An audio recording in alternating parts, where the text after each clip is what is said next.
the primary military objective for Russia is they call it the liberation of Donbass. Ukrainians will call it the occupation of Donbass, but bringing the totality of the Donbass under Russian control.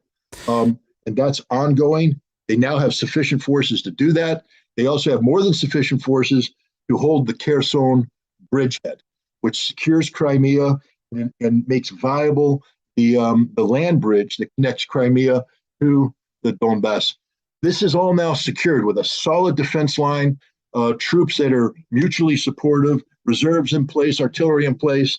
The Russians are in a very strong position to accomplish one of the stated objectives, which is the liberation of Donbass. But here's the problem. There's two other stated objectives out there. Scott, one is go ahead. Have you been reading my questions?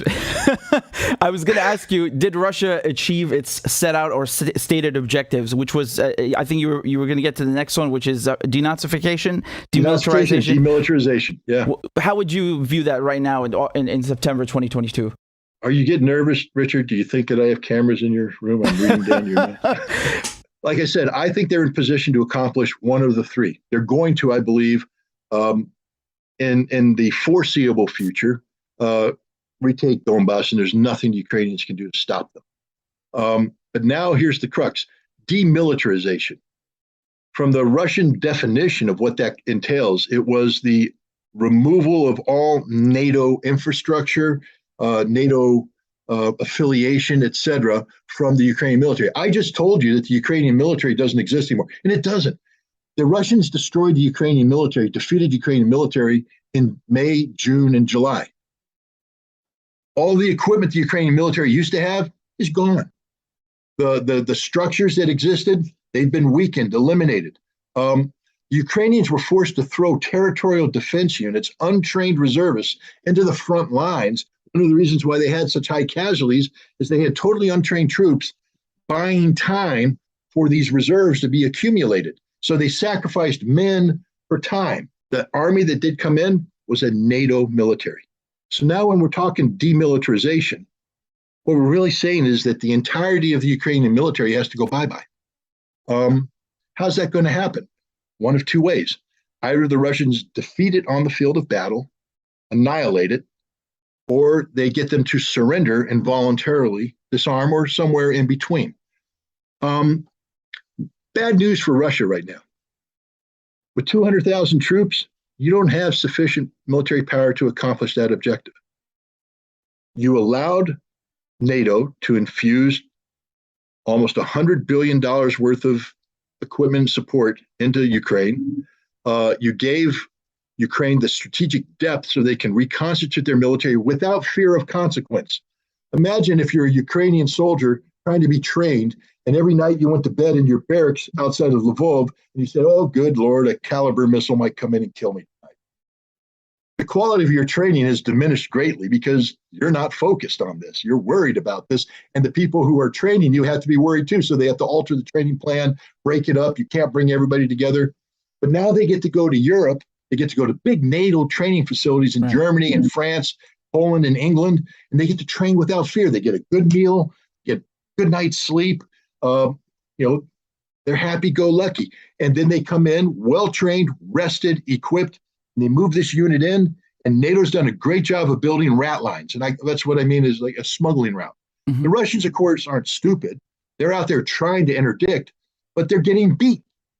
Whatever NATO's doing is better than Russia's ability to stop them from doing it.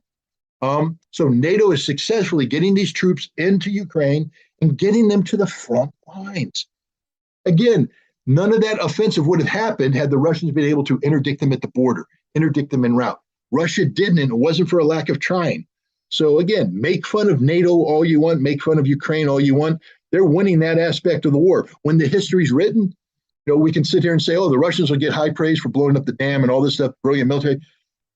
People are going to be studying how Ukraine and NATO got all of these weapons over the border and to the front line, while Russia, with total control of the airspace, failed to interdict them. It's a major failing on the part of Russia, and they're going to have to tighten that up if they want to win.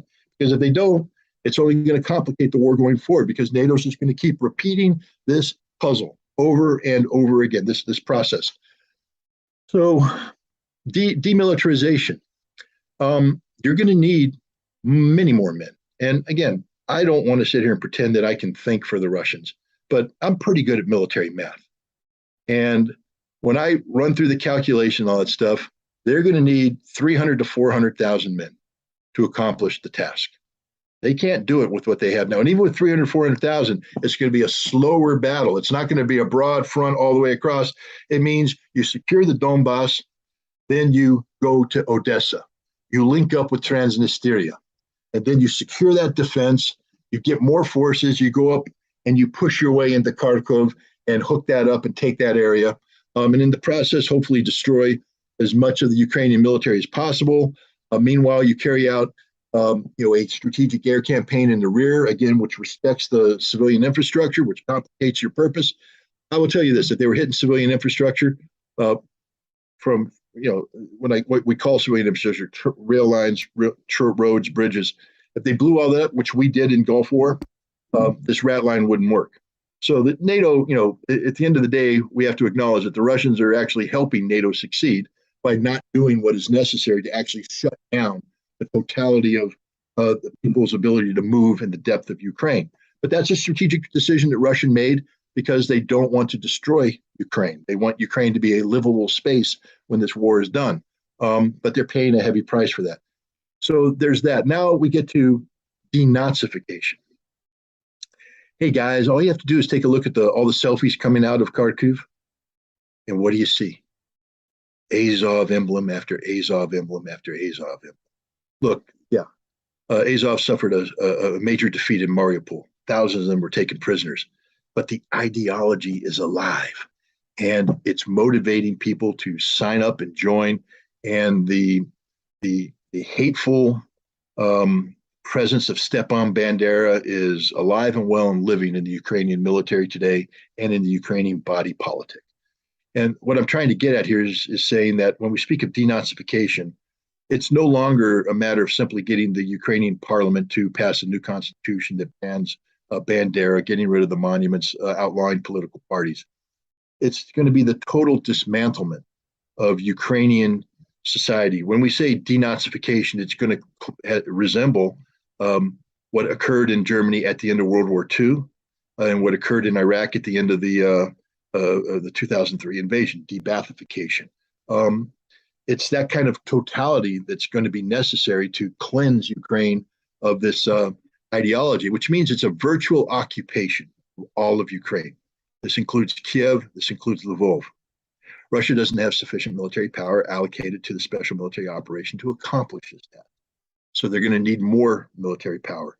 So now we come down to the question of, does this mean that it's over for Russia?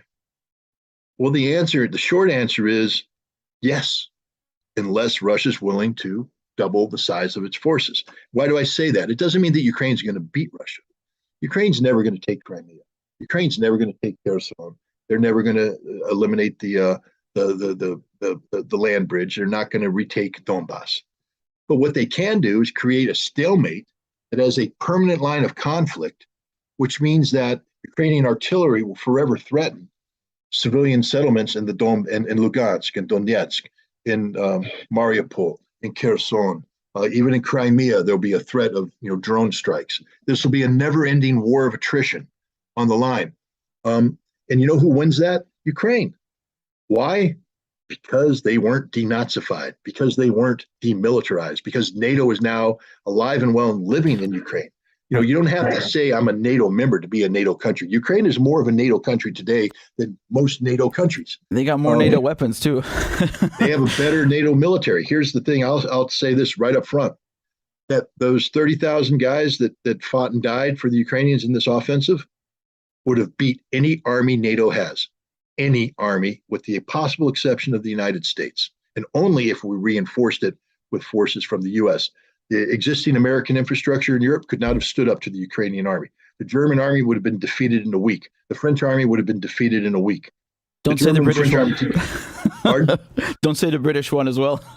British Army doesn't exist, so it'd be doesn't. defeated in a day. The fact is, the Ukrainians are really, really good, really, really good. They're better than anything NATO's got, which means that it takes a lot of effort to beat them. The fact that the Russians are doing as well as they do means the Russians are really, really, really good. But there's not enough of really, really, really good people to beat the really, really good Ukrainians unless you increase the number. So that's going to be the number one task for Russia going forward. I think they have two things coming up, two special reinforcements. The first one is General Mud. General Mud arrives, and my Russian is horrible, but I think it's the Rasputitsa, the muddy season. And when that hits, nothing moving. I'll tell you, when you read my book, you'll see that I mentioned it as an inspector when we were trying to simply build something in Vodkinsk. The muddy season came in, and the mud gets everywhere. You're breathing it, you're eating it, it's in your hair, it's everywhere. Your vehicles bog down. There's a reason why the Russians build these vehicles with big wheels and high wheelbase, because they're going through seas of mud, and Ukraine is going to turn into a sea of mud, a morass of mud. Nothing's going to move, and this is good for both sides because it's going to bring an operational pause.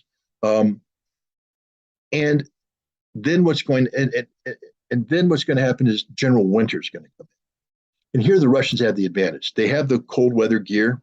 They have better defenses. They have access to heating, food, energy, all that stuff. The Russians are going to be able to ride out the winter better than their Ukrainian counterparts. Already the Ukrainians are screaming they need 200,000 sets of cold weather gear. NATO's only able to give them 100,000 sets. The guys on the front line are going to be freezing to death. Not only the guys on the front line, but the civilians in the back. And believe me, if you want to impact the morale of troops on the front, have the civilians in the rear suffer. It makes the troops on the front feel like crap. So General Winter is going to hit, and not just hit Ukraine, it's going to hit Europe. All these people right now, the political and economic elite in Europe who are providing the support to Ukraine, only exist with the theory of economic ruin. It hasn't hit reality yet. It's still relatively warm in Europe. It's getting colder, though. I bet you the leaves are starting to change. And you know what that means. Then the rain's going to come, sweaters are going to come out, and all of a sudden, frost. And with frost comes ice. And with ice comes snow. And then Europe, I tell you what, if you're religious in Europe, start praying for a mild winter because it's your only hope.